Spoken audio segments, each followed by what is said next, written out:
মন্দির নয়, আগে মা বাবা, বাড়িতেই আছেন ঈশ্বর। আপনি প্রতিদিন প্রার্থনা করেন, কিন্তু যাদের জন্য আজ বেঁচে আছেন তাদের জন্য কি করেছেন? অনেকেই ভাবেন মন্দিরে গেলে পুণ্য হয়, দান করলে পুণ্য হয়, উপবাস করলে পুণ্য হয়, কিন্তু শাস্ত্রে বলা হয়েছে পিতামাতার সেবা সব পুণ্যর থেকেও বড়। কারণ তারা শুধু জন্ম দেননি, নিজেদের স্বপ্ন ভেঙে আপনার স্বপ্ন বানিয়েছেন, নিজেরা না খেয়ে আপনাকে খাইয়েছেন, নিজেরা কাঁদলেও আপনাকে হাসিয়েছেন। আপনি কি জানেন মা বাবার একটা খুশি মন আপনার জীবনের বহু অশান্তি দূর করতে পারে? তাদের আশীর্বাদে এমন শক্তি আছে যা হাজার প্রার্থনার থেকেও বেশি কাজ করে।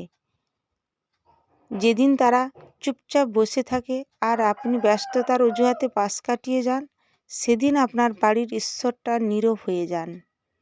ঈশ্বরকে খুঁজতে দূরে যেও না, তোমার বাড়িতেই তিনি আছেন, মা আর বাবা রূপে। আজ থেকে তাদের পাশে বসুন, দেখবেন আপনাদের জীবন